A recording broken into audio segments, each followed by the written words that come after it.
Amadeo Montenegro, concejal de Juntos, vamos a hablar sobre lo que pasó ayer en el Consejo Deliberante, última sesión de la Asamblea de Grandes Contribuyentes. Bueno, voto de aumento de tasas. Buenas tardes. Sí, buenas tardes para vos, buenas tardes para toda la audiencia. Exacto, ayer se realizó la Asamblea de Concejales y Mayores Contribuyentes, que es la necesaria para aprobar aumento de tasas o aprobar cambios en algún tipo de tributación, como por ejemplo cambios en las estructuras de multas. Así que esto fue un formalismo, porque en realidad lo que se aprueba es la misma ordenanza que ya el Consejo había aprobado como ordenanza preparatoria para solventar, en cierto modo, el 114% de aumento que tiene el presupuesto 2023 en comparación con lo que se presupuestó para este año.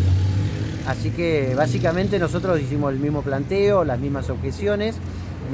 Nosotros tenemos una duda, si bien sabemos que los municipios necesitan actualizar las tasas, lo que nosotros dudamos es que si es conveniente, es meritorio en este momento y en este contexto del país, subir incluso el costo del gasto público por encima del crecimiento de la inflación.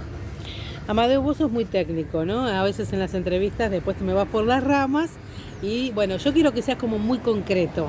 A ver, al contribuyente común, ¿no? A la señora, al señor que tiene su casa nada más, y también, ¿por qué no?, a los comerciantes. O sea, ¿en qué impacta directamente esto a cada uno en su lugarcito, digamos? ¿En qué lo va a notar? Obviamente cuando le llegue la tasa para pagarla, pero digo, hablaste de multas también. Sí, exacto. Nosotros para hacer una comparación estricta, comparamos presupuesto versus presupuesto, pero lo cierto es que este presupuesto que estamos ejecutando, el que cubre el ejercicio 2022, ha ido teniendo aumentos a lo largo del año. Entonces, lo que sí hay que entender es que los contribuyentes, a partir del 1 de enero, no van a tener un 114% de aumento. Lo que tiene un 114% de aumento es todo el presupuestado del 22 versus todo el presupuestado del 23. Si nos paramos en la escalerita, que fue el presupuestado 22, desde diciembre hasta enero van a tener más o menos un 47-48% de aumento las tasas en general. Esto independientemente de que pueda haber zonas en donde repercuta un poquitito más y pueda haber zonas donde repercuta un poquitito menos, porque nuestra base de tributación es bastante compleja, se compone por un lado por tasas que se calculan en base a módulos y que además se calculan en base a zonas tributarias. Dicho esto, las zonas que están más cerca del mar son las que más pagan y a medida que nos acercamos hacia el oeste pagan menos. Entonces, más o menos para tener un cálculo entre la tasa de diciembre y la tasa de enero, que mejor dicho es la tasa que ya los contribuyentes deben estar empezando a recibir en algunos casos, van a tener más o menos un 48% de aumento entre un escalón y el otro. Y después a lo largo del año va a haber más aumentos, y lo que sí va a pasar es que desde este momento, es decir, desde la tasa de diciembre hasta la tasa de noviembre, que va a ser la última, en total el módulo tiene un 90% de aumento. Ese 90% se termina completando para llegar al 114 con algunos módulos más que se han agregado a tasas como la del agua y alguna otra vueltita que tiene.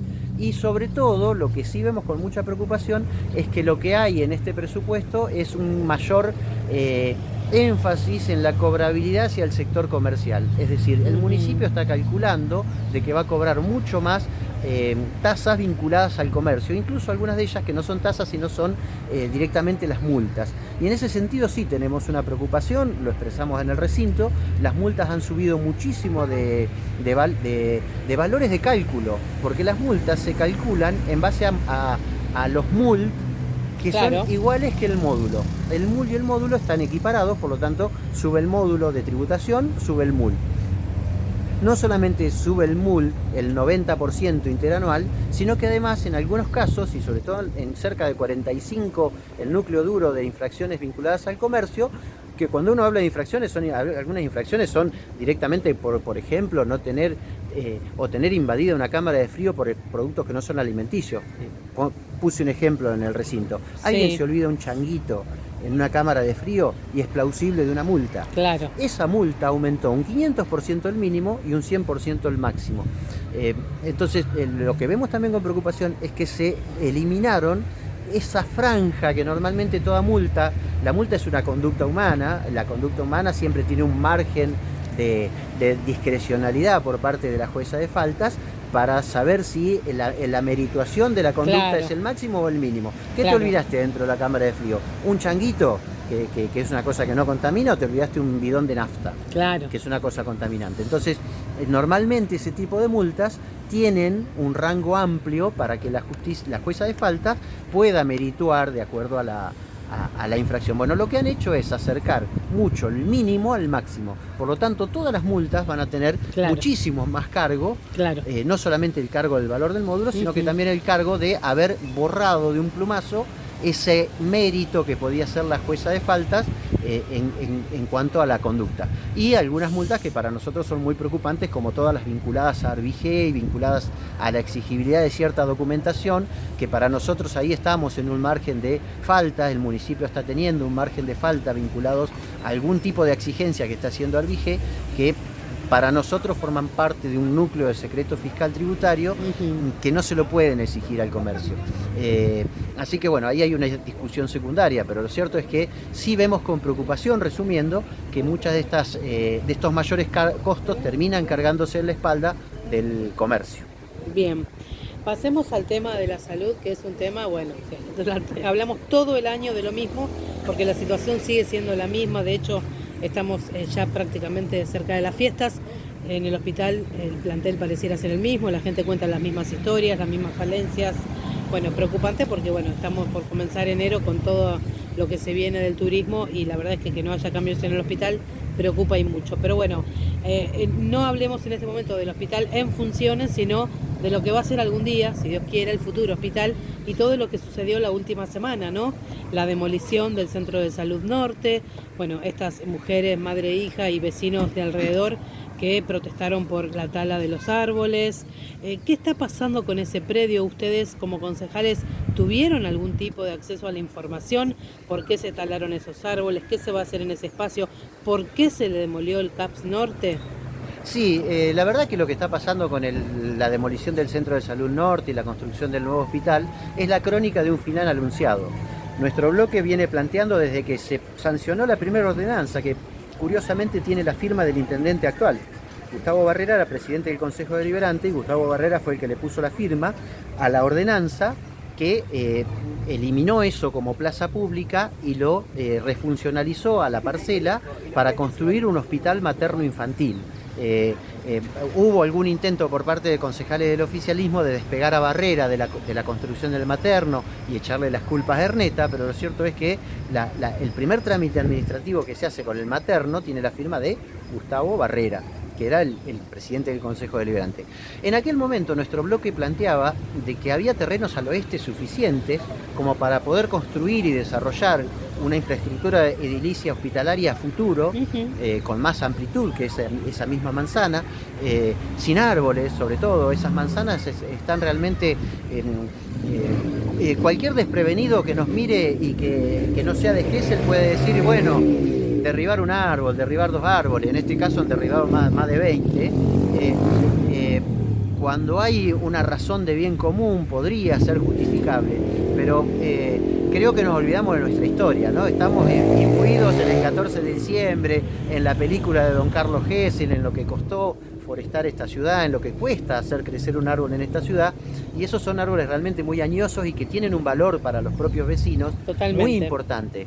Así que por un lado el capricho de construir en plazas, no es el único ejemplo, construir en plazas. Esto ocurrió durante los últimos años, todo el tiempo. En Monte Rincón pasó exactamente lo mismo, derribaron pinos realmente muy añosos para construir el centro de salud, cuando en la plaza, cuando a 100 metros de ahí hay un loteo, se están vendiendo lotes, y ese loteo debe ceder, por ley, debe ceder espacio público. Entonces a 100 metros de la plaza de Monte Rincón tenías para hacer el centro de salud que plantaron en la plaza tirando árboles.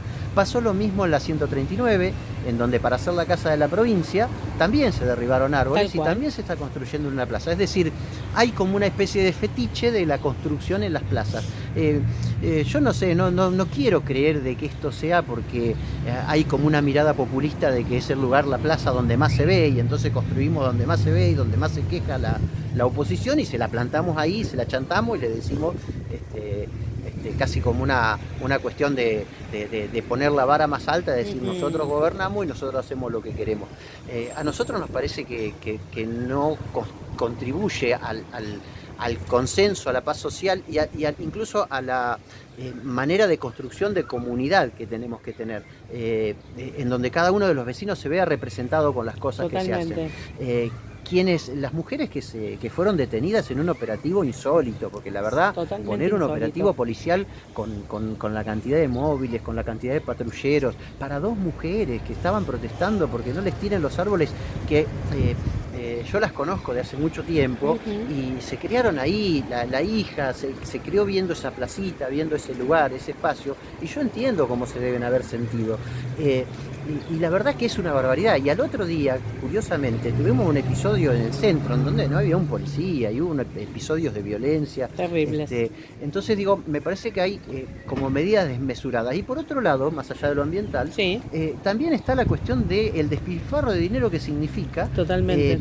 construir los centros de salud que se habían plantado en ese lugar, construir el edificio, y no llegó a cumplir 10 años que lo tiramos abajo. Edificio nuevo, funcional, ahí funcionó el vacunatorio, funcionaba el CAP Norte.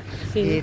Tirarlo abajo para plantar otra losa es casi una paradoja de esta cuestión que hay, que nosotros venimos señalando, de que hay como una especie de doble vuelta con la obra pública que aparece, que hay un solo oferente, hay como un negocio con la obra pública, y hay como una cuestión, lo hemos visto en la Avenida 3, la Avenida 3 se arma, se desarma, se vuelve a hacer, se vuelve a deshacer, hay obras que se planifican, que tienen un presupuesto oficial, que después viene una oferta única, que viene con el 20% arriba del presupuesto, es decir, hay todo como una cuestión vinculada a la obra pública, que yo no quiero pensar mal, pero la verdad es que no te queda otra, porque ahí tenías un edificio construido que lo podrías haber refuncionalizado de alguna manera y no cometer esta atrocidad de tirarlo abajo para plantar otro. Además, bueno, cuando se hizo el plano del futuro hospital, de lo que es la losa, porque no es más que una losa con algunas paredes, ya estaba el CAPS Norte. O sea, si se hizo en ese lugar y se pegó, ¿no?, la nueva construcción, era porque se supone que habían pensado en el conjunto. Por eso no se entiende hoy por qué lo están demoliendo. Planos actualizados, información actualizada, o sea, porque los vecinos en general nunca acceden a la información. Ustedes mucho tampoco, lo sabemos por el Consejo Deliberante y todos los pedidos de informe que les rebotan, pero ¿pudieron saber algo más? No, nosotros no hemos tenido los planos en el Consejo tal como lo hemos pedido. De hecho, hay presentados pedidos de informes al intendente que no ha contestado. Queríamos tener oficialmente los planos. Sí tuvimos una gestión por parte de los buenos oficios de la gente que se hizo cargo de la Secretaría de Planeamiento después de Gali, en donde hubo como una especie de vuelta de página y nos invitaron y pudimos participar de algunas reuniones. Y sí nos pudimos enterar de que toda esa losa se comenzó a construir y que no era funcional para un hospital, y que luego tuvo intervención de arquitectos de la provincia que la refuncionalizaron, la modificaron, se tuvieron que tirar cosas abajo que se habían hecho, hacer un montón de modificaciones, y eso es lo último que tenemos como resultado. Lo que sí es cierto, que tampoco hay nada vinculado a... quedó casi como una frase, la bonita losa que dijo... La losa hermosa. Hermosa que dijo Magario, pero lo hermosa, cierto es que todo eso se está haciendo con dinero de los contribuyentes. Entonces, cuando vemos cómo se gasta la plata, cuando vemos estos idas y vueltas, después nos explicamos un poquito el porqué de los aumentos y el porqué de este salto descomunal, sobre todo en un año electoral, en un salto descomunal del presupuesto. Es la primera vez en los últimos 20 años que el presupuesto sube más del 100% de un año a otro. Es la primera vez. Si uno mira para atrás y uno compara, yo soy muy de los números, si uno compara año a año los presupuestos, han ido pegando un saltito del 20%, del 30%, en algún caso muy excepcional un 50%, pero digo, se han ido acomodando, se han ido intercalando de acuerdo a la realidad. Lo que a nosotros nos parece que no es momento de pegar el salto que se pega del 114%, pero además ese salto trasladarlo en gran medida a los contribuyentes. Bien, y estas obras que, bueno, por el momento, por lo menos esa en especial, no avanza, ¿no? Siempre está como en ejecución, no avanza, y bueno, la salud pública justamente, así como está demoliéndose el Centro de Salud Norte, se demuele todo el tiempo la salud pública por los ejemplos que vemos. Estuvieron al tanto, me imagino, de lo que sucede con el reclamo de los vecinos de Mar Azul, de las localidades del sur, respecto de lo que es la ambulancia, el sistema de emergencias del CAPS. Sí, estamos muy al tanto de eso, de hecho nos han llegado, estamos en contacto con algunos de ellos. Nuestro bloque a veces tiene la premura o la reserva de esos espacios que son de los vecinos, no invadirlos, no tener una significancia política en eso, pero sí estamos con muchos de los que están participando en contactos, compartimos la preocupación. Hay dos cosas ahí, las localidades del sur han crecido muchísimo. Nosotros este año hemos presentado básicamente dos proyectos, uno es lo de la creación de la delegación municipal, que delegación municipal como una cuestión de ordenamiento administrativo, y por otro lado también la creación del circuito electoral. El circuito electoral para nosotros es muy importante porque el circuito electoral permitiría saber cómo vota la gente en el sur. Claro. Porque no lo sabemos, hoy el voto de las localidades del sur se diluye en el resto de Villa Gesell. Sería muy interesante porque también es una manera de corregir la política, saber cómo se expresa la ciudadanía, para qué lado vota. Entonces vamos por esas dos cosas. Estamos acompañando el reclamo de tener mayores prestaciones de salud y por otro lado también no olvidarnos que lo que votaron ayer los mayores contribuyentes confirma algo que se votó y que es la ordenanza complementaria del presupuesto, que vuelve a repetir errores tremendos en salud. Primero derogaron el SAMU.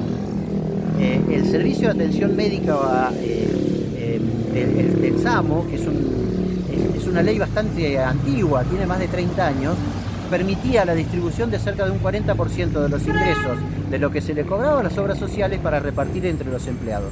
Villa Gesell no lo terminó, si bien lo cobraba, no lo terminó de aplicar nunca.